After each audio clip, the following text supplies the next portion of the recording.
하나님의 말씀을 먼저 보시도록 하겠습니다. 자, 우리 이 시간에 먼저 예레미야 1장 9절과 10절에 있는 말씀 우리 다 함께 읽겠습니다. 자, 시작. 여호와께서 그 손을 내밀어 내 입에 대시며 내게 이르시되 보라, 내가 내 말을 네 입에 두었노라. 보라, 내가 오늘날 너를 열방 만국 위에 세우고 너를 뽑으며 파괴하며 파멸하며 넘어뜨리며 건설하며 심게 하였느니라. 네, 오늘 우리 예레미야서 1장 9절과 10절에 나오는 말씀을 본문으로 우리 함께 말씀을 이제 두 시간에 걸쳐서 말씀을 드리려고 하는데요. 오늘의 제목은 말씀이 이런 일을 하게 하라 하는 제목입니다. 근데 오늘의 말씀에 보면 말씀이 예레미야 선지자의 입을 통하여 유대 백성들에게 선포되면서 6가지를 하게 하는데 3가지는 농업에 관계된 용어고 농사 용어고 3가지는 건설 용어입니다. 네. 그래서 오늘은 이제 먼저 농사에 관계된 용어에 대해서 우리 좀 생각해 보겠는데, 자, 우리 여기 제일 밑에 말씀해 보면 너를 열방 만국 위에 세우고 너를 뭐 하시킨다? 먼저 뽑으며, 이게 뽑으면 뭐예요? 이거 농사 용어죠. 잡초, 잘못된 것 뽑으며, 그 다음에 여기 파괴하며 그러는데요. 이 파괴라는 말을 조금 번역에 건설 용어 같지만 끌어내리다라는 용어입니다. 네, 높은 거 끌어내리고 그 잘못된 것들은 다 가지를 치고 하는 농사 용어입니다. 그 다음에 파괴하며, 이건 이제 넘어뜨린다는 겁니다. 무너뜨린다. 그 다음에 이제 넘어뜨리며 건설하며, 이건 이제 건축 용어죠, 다. 그 다음에 마지막으로 다 뽑고 무너뜨린 다음에 새로 심어라. 이 농사 용어죠. 그래서 농사 용어가 3개, 건축 용어가 3개.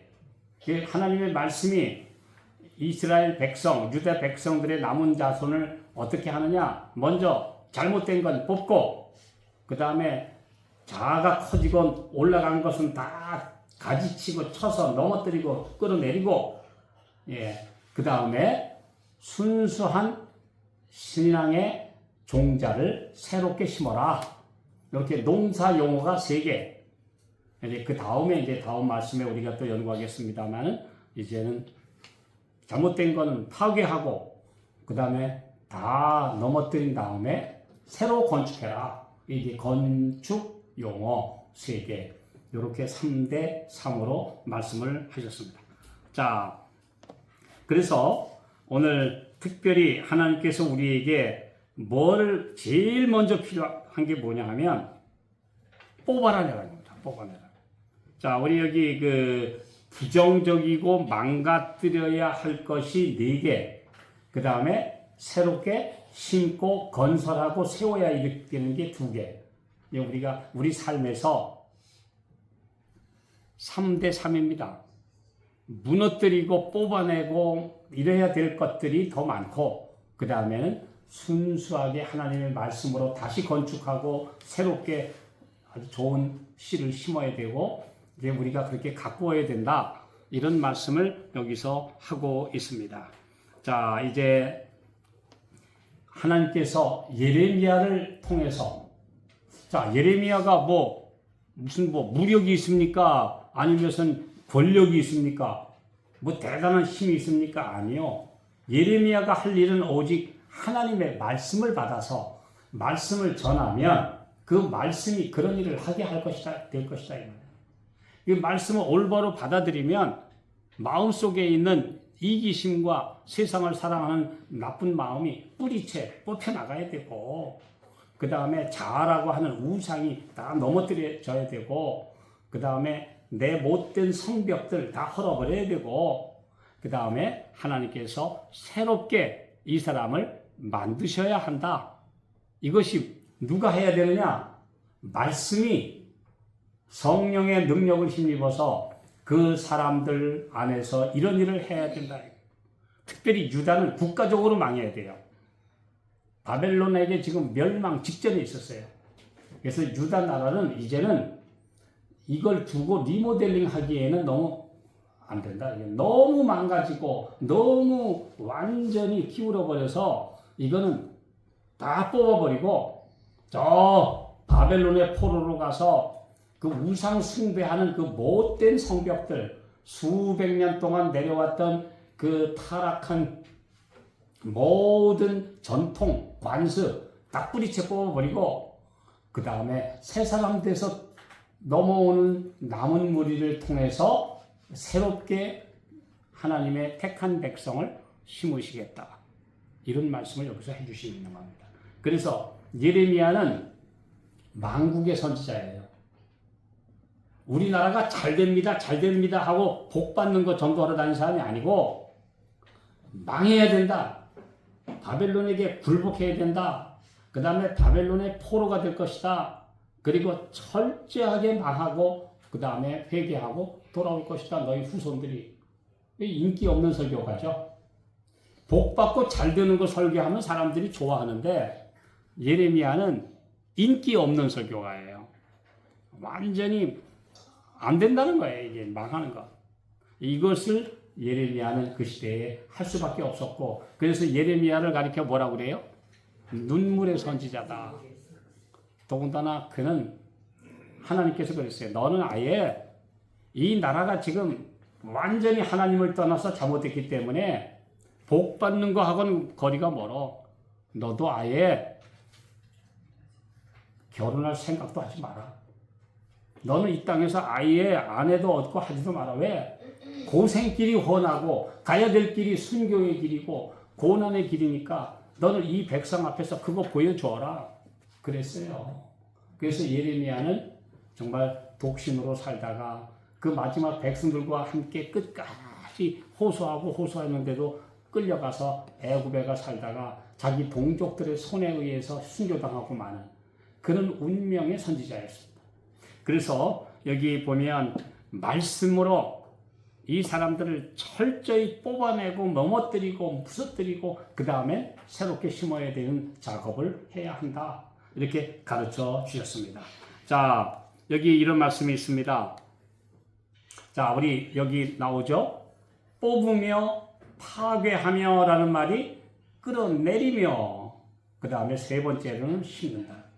그 다음에 건설 용어로는 파괴하는데 이거는 철거를 얘기합니다. 철거하고 그 다음에 넘어뜨리고 이게 뒤엎어버리고 다 그 다음엔 새로 건설해라. 이렇게 6가지 농사와 건설 용어를 가리켜서 이 백성들이 완전히 새롭게 돼야 된다는 거 말씀해 주고 계십니다. 자, 선지자 왕 407쪽에는 말씀입니다.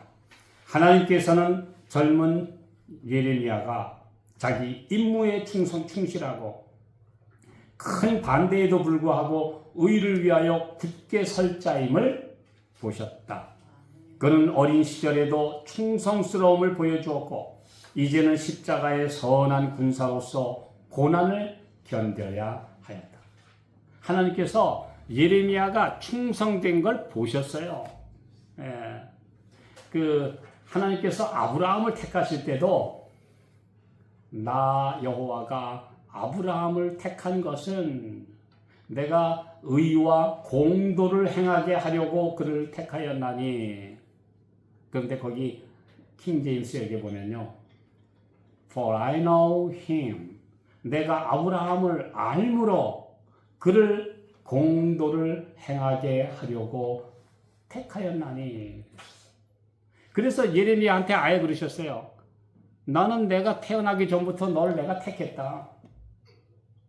그래서 너를 만국의 선지자로 열방의 선지자로 너를 세웠노라. 그리고 온 세상에 뽑아버리고 무너뜨리고 그 다음에 건설해야 되는 이런 중요한 사명을 너에게 주었다. 이렇게 말씀을 하셨어요. 예레미야는 그냥 평생 인기 없는 설교자, 그리고 그 백성들에게 죄를 책망하는 일, 그리고 유다가 망할 것이라고 하는 그런 서글픈 말만 해야 되는 그런 운명을 타고난 사람이었습니다. 근데 여기 그의 백후손들을 위해서는 반드시 이 일이 일어나야 되고, 그들이 바벨론의 포로로 갔다가 다시 돌아와서 그 나라를 재건하고 그 위에 메시아가 오시도록 길을 준비해야 되기 때문에, 그래서 이 일을 그가 해야 했다, 이렇게 말씀했습니다. 자, 파괴는 건설의 어머니다, 유명한 말이죠. 예, 건설을 하려면 먼저 잘못된 거를 헐어야 된다. 제가 그 시골에 좀 가서 여러 해 살아보니까요, 헌집 수리하는 게 쉽습니까? 헐어버리고 새로 짓는 게 쉽습니까? 그 헌집 수리해가지고 만들면 돈은 돈대로 들어가고 고생은 고생으로 대로 하고 나중에 남는 게 없어요. 제가 고물차를 사가지고 고치다 들어가도 나도 나중에 끝이 없어서 나중에 팔아버리고 나중에 쓸만한 차 사는 게 훨씬 낫더라는 겁니다. 맞죠? 네, 이게 바로 오늘날 우리들의 삶의 모습입니다. 네, 그래서 그 잘못된 것을 두고 개량하고 뜯어 고치는 걸로는 안 된다. 어느 정도라야 말이죠. 이건 완전히 무너뜨리고 새로 짓는 것이 훨씬 더 그들에게 유익하게 됨을 아셨다. 이런 말씀입니다. 그래서 여기 먼저 잡초, 그 다음에 잘못된 거, 여기 쓴 뿌리가 나서 쑥밭. 제가 쑥밭이라는 말을 좀 실감나는데요. 이 밭을 어떤 분이 경작하다가 한 2년쯤 그대로 놔뒀어요. 근데 그 묵은 밭에 가서 새롭게 농사를 하려고 보니까 벌써 그 밭은 쑥이 퍼져가지고 쑥밭이 되어 있는 거예요, 정말. 예, 그래서 우리 그러잖아요.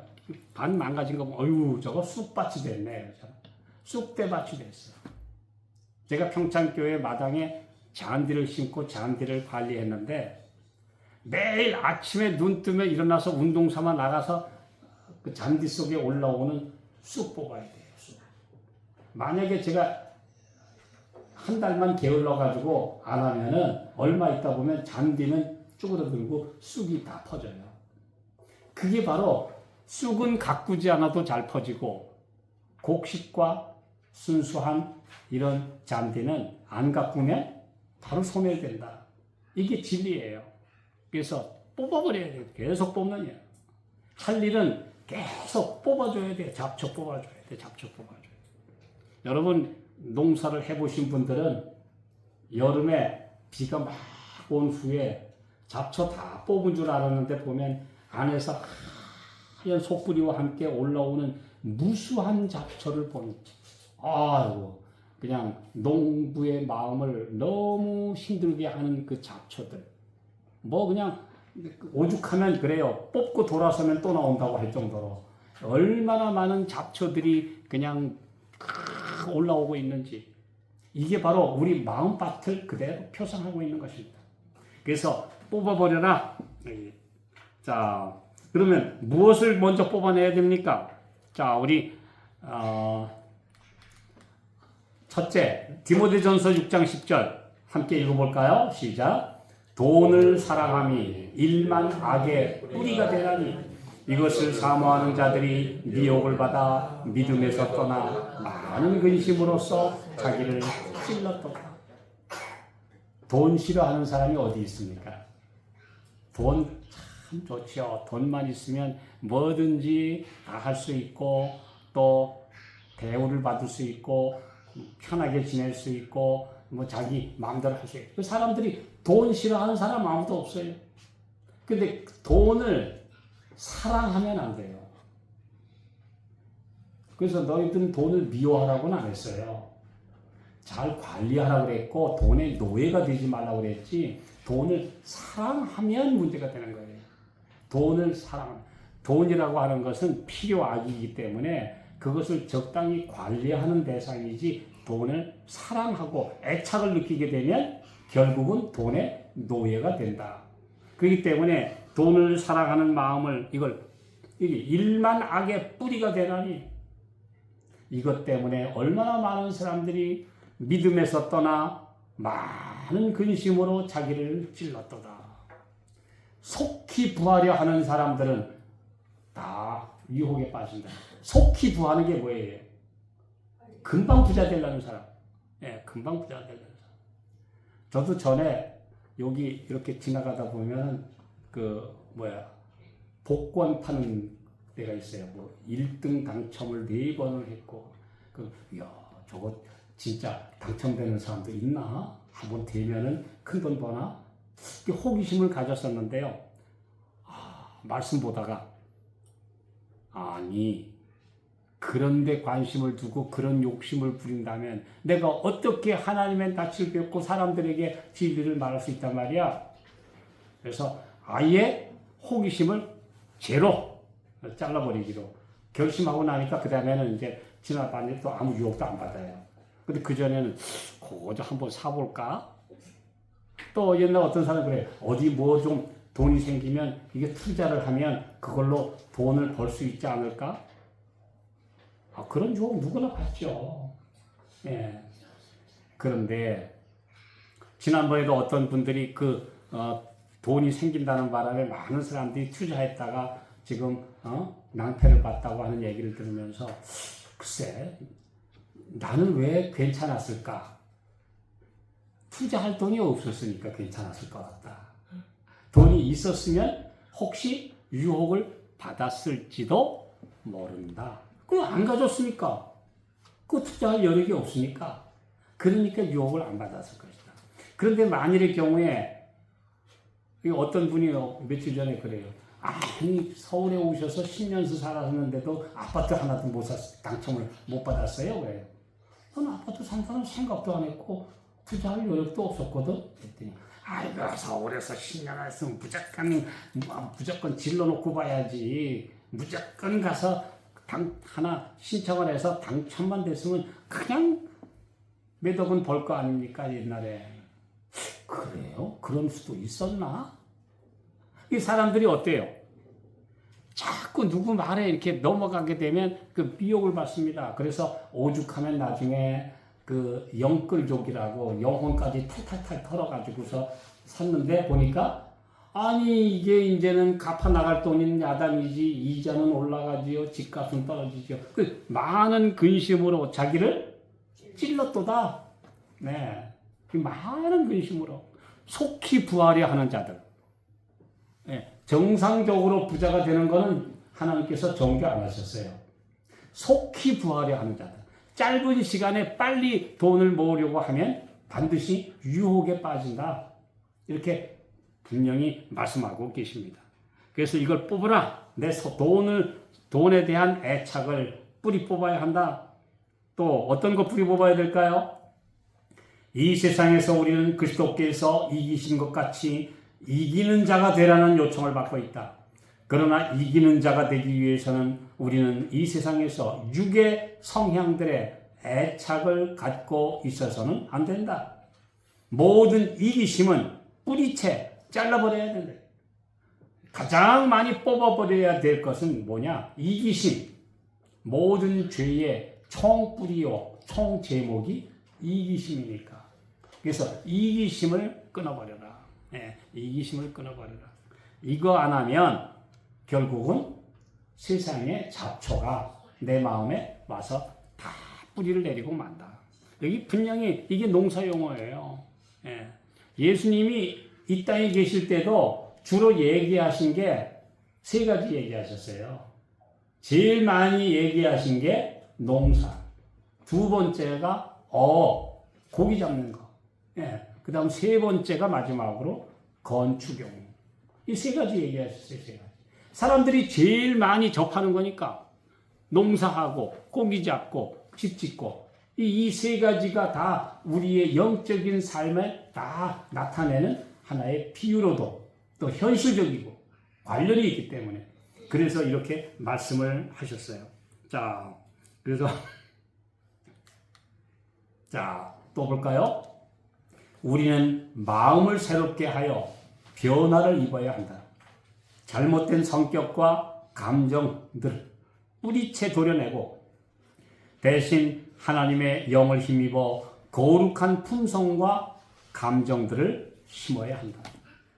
여기 보면 잘못된 성격과 내 감정들 다 뿌리채 뽑아내라. 도려내라 그랬습니다. 도려내라. 다 뽑아내고 내 마음 가운데 있는 이기적인 생각, 잘못된 모든 방향들 다 도려내고 뽑아내고 그리고 나서 하나님의 영을 힘입어서 거룩한 품성들, 거룩한 감성, 감정, 아름다운 생각들을 우리 마음에 심으라. 이게 이제 계속해서 변화되는 과정이죠. 이게 바로 예수님 말씀하신 성화의 길에 들어가는 것입니다. 자, 이제 여기 보면 어떤 말씀이 나볼까요? 예레미야 2장 14절. 내가 내 백성 이스라엘에게 산업으로 준 산업을 다치는 나의 모든 악한 이웃에게 대하여 나 여호와가 이같이 말하노라. 보라, 내가 그들을 그 땅에서 뽑아버리겠고 유다 집은 그들 중에서 뽑아내리라. 여기 보면 뽑아내는 목적은 두 가지가 있습니다. 악한 나라들을 뽑아버리고 하나님의 백성들이 그 중에 섞여 있으면 같이 망하니까 그들은 뽑아내서 이식을 해야 돼요. 농사를 할 때 왜 이식을 합니까? 저는 전에 그거 잘 몰랐어요. 왜 호박을 심어서 모종을 키워가지고 이식을 하죠? 그냥 갖다 심으면 되지. 왜 벼를 갖다가 그냥 논에다가 씨 뿌리면 되지?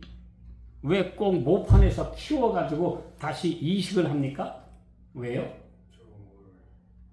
농사를 해보신 분들은 아시는데 한 번 옮겨야 새롭게 뿌리를 더 튼튼하게 내리고 잘 자라기 때문입니다.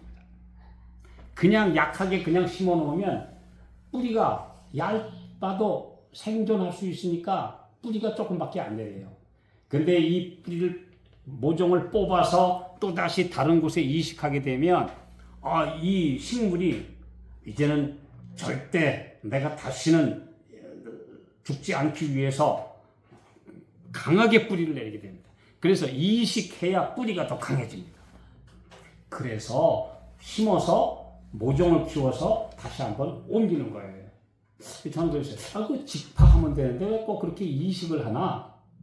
하고 농부들한테 물어봤더니 그대로 심으면 뿌리가 약해서 농사 수확이 잘 안 나온다고 그래요. 그래서 그렇구나.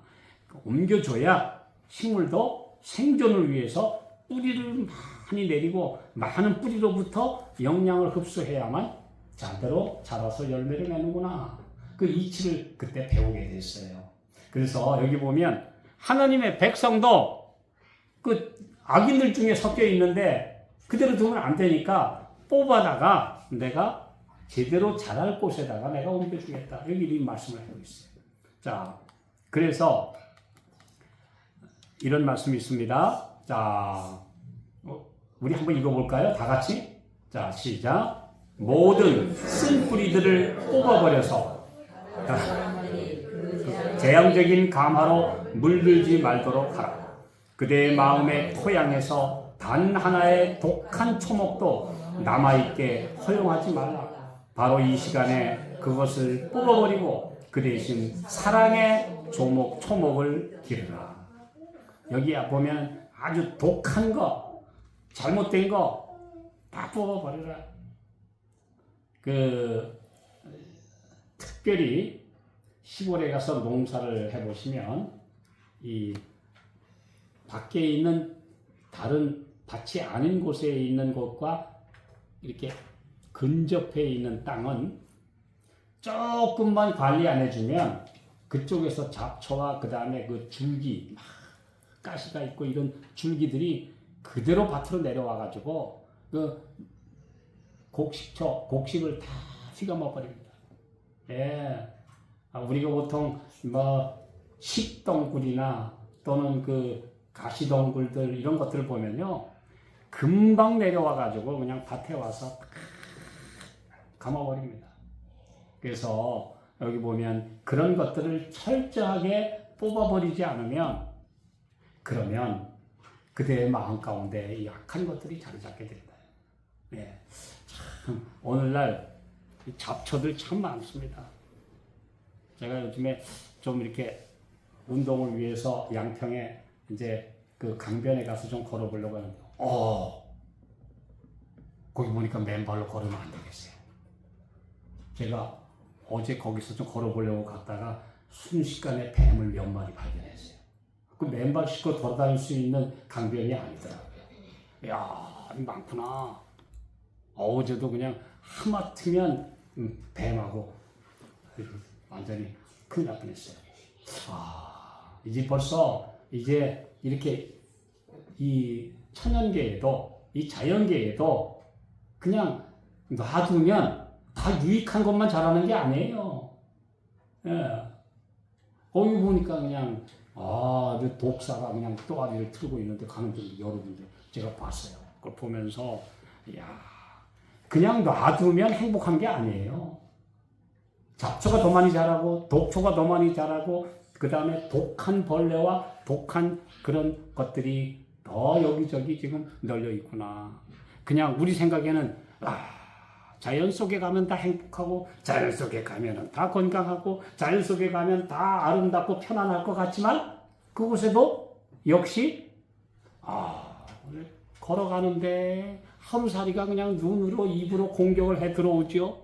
그 좋은 강변에 하루살이는 공격해 오지요. 풀숲에 보니까 그냥 가시덤불이 막 나와가지고 뭐 바지 같은데 막 걸리죠. 그리고 얼핏 가두고 발을 탁 딛는데 탁 보니까 그냥 뭔가 꼬리가 쭉 밟을 뻔하다고 보니까 독사예요. 그래.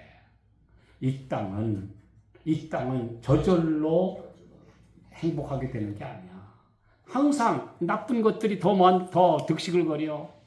하나님의 백성들이 주의하지 않으면 우리는 사탄의 뱀의 공격에서 안전하지 못하다는 것 다시 한번 좀 보게 됐습니다. 그래서 오늘 우리는 하나님의 백성들을 눌러서 어떻게 살아야 될까? 자, 우리의 모든 불행과 결점을 찾는 생각들을 뽑아버려야 할 것이다. 자, 아까부터 우리 뽑아버리라는 말씀을 우리 정리해 보니까 뭐 많죠? 먼저 돈에 대한 생각, 이기심, 나쁜 감정들, 세상으로 끌려가는데 그런 생각들, 그 다음에 불행과 결점을 찾고 남의 허물을 찾는 모든 그런 습관들도 다 뽑아버리라. 우리가 볼 수 있는 어떤 결점을 찾는 일들을 좀 멈추자. 다른 사람 안 좋은 일 멈추자.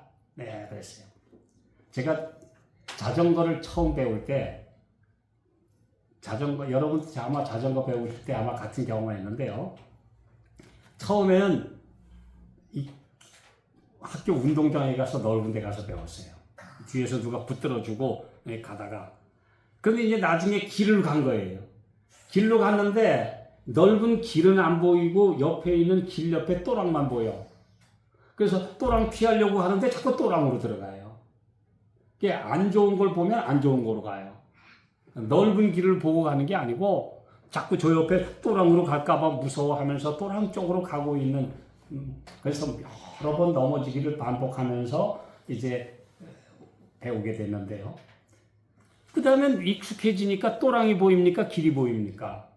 익숙한 사람은 길이 보이지 길 옆에 또랑이 보이질 않습니다.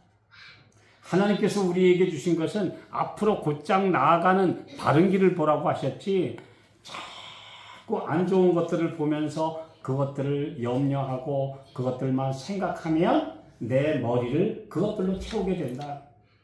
그러므로 긍정적인 마인드로 살아라. 우리에게 좋은 것들을 생각하고 밝은 것들을 생각하고 소망을 가지고 살도록 하라고 우리에게 권면해 주고 계십니다. 자꾸 부정적인 생각들을 놔두면 이게 뿌리를 내리고 퍼져서 안 돼요. 전에 참 저와 친하게 지내시던 한 집사님이 그만 어느 날 암말기라는 진단을 받았어요.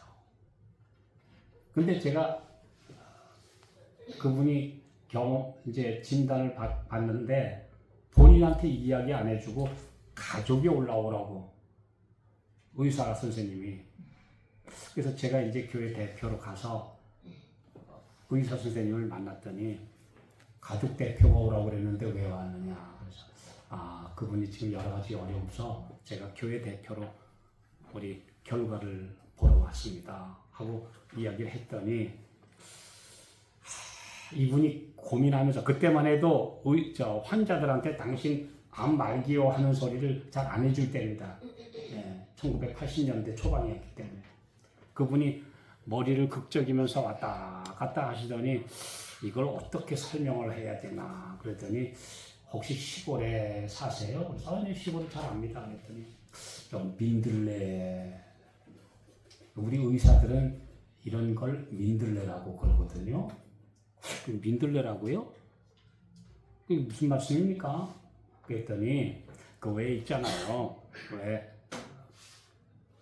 곡식같이 그냥 있는 게 아니고 이렇게 가서 또 뿌리를 내리고 딴 데 가서 또 뿌리를 내리고 딴 데가 또 뿌리는 거 있죠.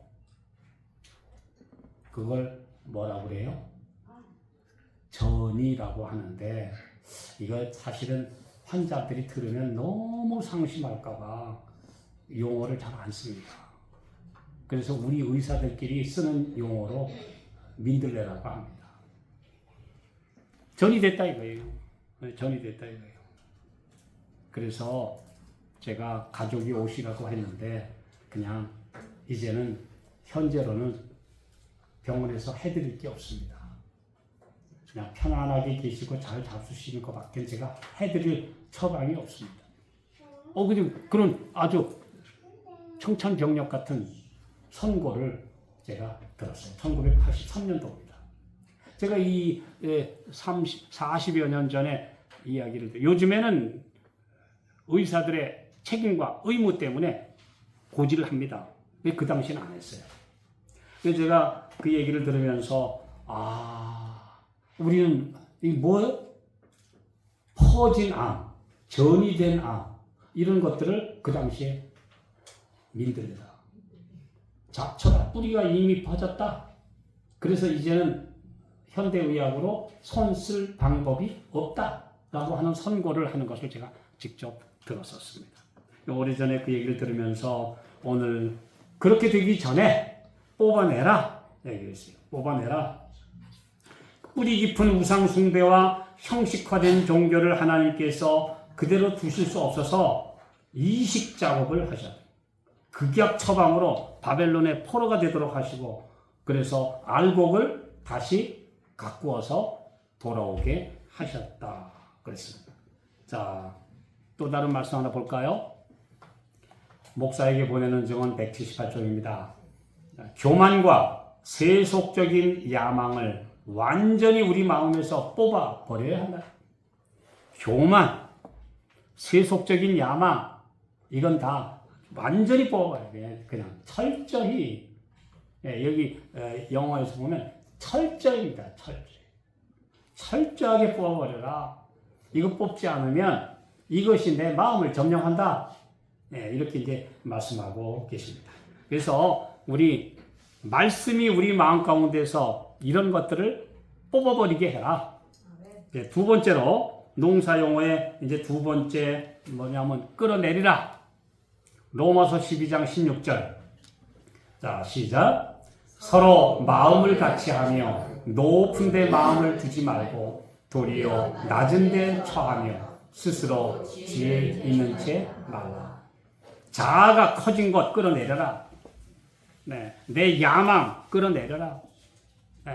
그래서 내가 하나님을 대적하여 높아진 것은 다 깨라. 이렇게 말씀하고 있습니다. 그래서 끌어내리라. 특별히 나무나 벼나 옥수수나 위로만 자라면 찍어내려야 돼요. 만약에 위로만 올라가면 이거는 열매 성장이 아니고 그냥 발육 성장만 합니다. 그렇게 되게 되면 거기는 열매가 없어요. 전에 어떤 분하고 시골 갔는데요. 벼가 아주 시퍼렇게 컸어요. 여러분 그저 벼 색깔 보면 아시죠?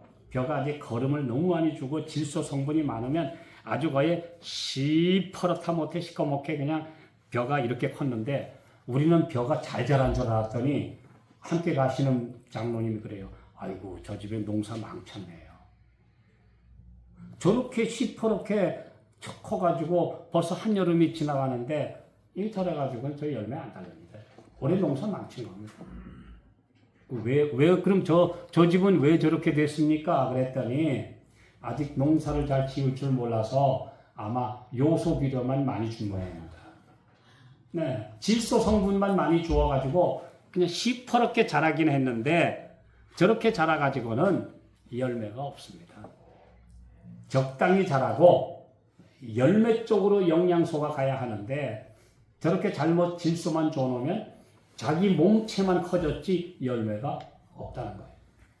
그래서 이제 과일, 나무도 그렇고 또 곡식도 그렇고 위로만 올라가면 찍어내려야 돼요. 꺾어야 돼요. 그래야 이제 골고루 영양을 잘 분산할 수가 있습니다. 그래서 잘못된 것, 자기가 높아지는 것은 끌어내리라. 여기 분명히 말씀하고 있습니다. 자, 이 사울이라고 하는 사람이 꿈이 많았어요. 그는 젊은 나이에 인정을 받았고 열심히 지나쳤고 그래서 아주 나서서 예수교를 핍박하는데 앞장섰더니 그 사울 저거 쓸만한 젊은인데 야, 오늘 그 예수 제자 중에 나중에 그 스데반이라고 하는 인간 오늘 신성모독으로 오늘 투석형으로 처하게 된다. 그랬더니 사울이 그래. 그럼 내가 앞장선다.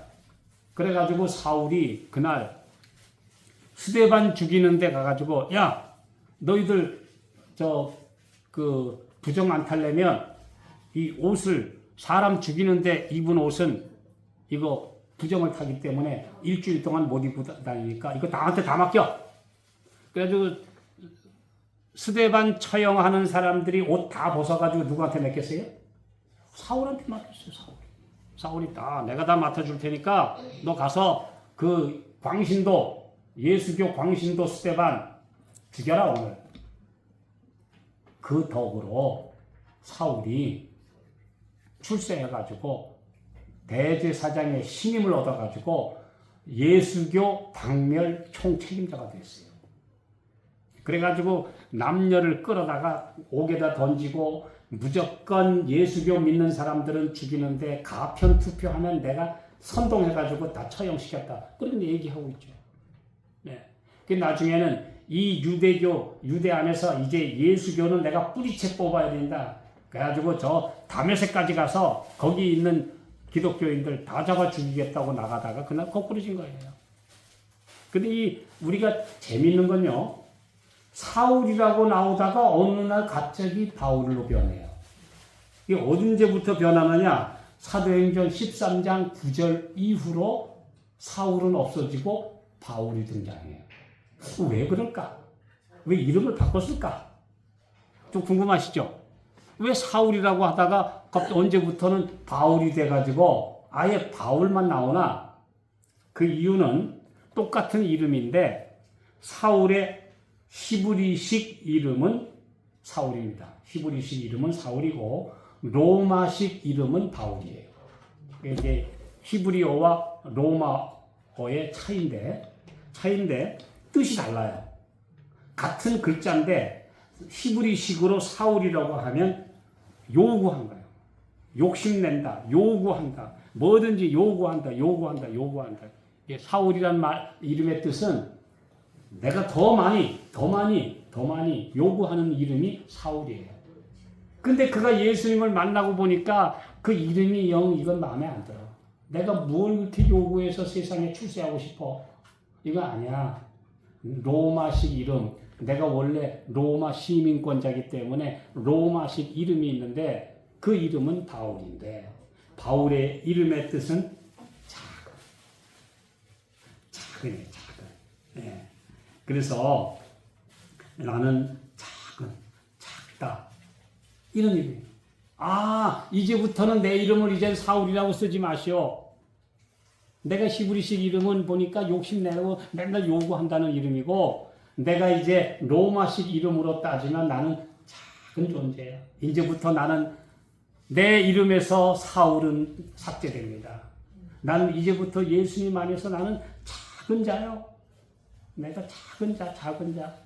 그래서 그 후부터는 사도행전 13장 9절 이후로는 사울이라는 이름은 아예 나오지 않습니다. 아예 바울. 이제 바울이 된 거예요. 자, 우리 사울에서 바울이 된 이름이 바뀐 이유를 이제 아시겠죠? 확실히 아셨죠? 그는 히브리식 이름으로 요구하고 욕심내고 그렇게 되고 싶었지만 예수님을 만나고 난 이후에 그는 완전히 작아져서 나는 작은 자. 그래서 이제는 바울이 됐다. 그때 그가 실제로 위대한 사도가 되었다. 자, 우리 이제 마지막 말씀 읽겠습니다. 여기 나오죠? 사울의 히브리식 이름은 요구하다, 간청하다, 더 요구하는 이름이었지만 바울의 로마식 이름은 바울은 작다. 그래서 사도행전 13장 9절 이후로 사울은 사라지고 바울만 등장한다. 제가 이제 말씀의 주석을 보면서 확인한 이야기입니다. 자, 우리 말씀 읽어볼까요? 그의 자존심은 사라졌다. 그는 겸비하게 되었고 선함이나 공로를 더 이상 자기에게 돌리지 않았다. 자기 자신에 대해서도 마땅히 생각해야 할 것 이상으로 생각지 않고 모든 영광을 하나님께 돌렸다. 그는 더 이상 위대하게 되고자 하는 야망이 없었다. 그는 직접 원수를 갚으려 하지 않게 되었고 비난이나 무시당함이나 멸시받는 것에 대하여 민감한 반응을 보이지 않게 되었다. 그는 다른 사람이 스스로 높아지려는 것을 끌어내리지 않았다. 그는 부드럽고 온유 겸손하였으며 마음을 낮은 데다 두었다. 왜냐하면 그는 그리스도의 학교에서 배웠기 때문이었다. 이게 바울이에요. 오늘 바울이 바로 이렇게 그의 마음에서 이기심이 뽑혀지고 그리스도의 정신이 심어져서 그가 변화된 모습으로 우리에게 이렇게 보여지게 됩니다. 자라는 이기심이 뽑히고 세상에 잡초가 뿌리 뽑히면 마음이 옥토가 됩니다. 그 옥토에 그리스도의 사랑을 심고 정말 사랑이라는 씨를 심고 가꾸고 잘 가꾸어서 이제 아름다운 성령의 열매가 맺히는 것이 우리 모든 그리스도인의 의무입니다. 그러면 그게 바로 심는 거예요. 심는 것. 순수한 씨, 우수한 종자를 심으라. 퇴화되지 않고 다수학 품종을 심어야 되는데 오직 예수님의 은혜, 순수한 복음의 씨, 순수한 말씀의 종자를 내 마음에 심어라. 이것이 바로 말씀이 우리 안에서 이런 일을 하게 하는데 바로 새로운 농업, 망가지는 농업, 완전히 잡초화되는 농업이 아니라 의의 열매를 맺는 농업이 우리의 마음에서 일어나서 100배의 결실을 맺도록 하라. 오늘 우리에게 말씀해 주셨습니다. 오늘 우리 하나님의 말씀이 내 안에서 풍작을 이루는 농업을 이루게 되시기를 바라면서 말씀 마치겠습니다.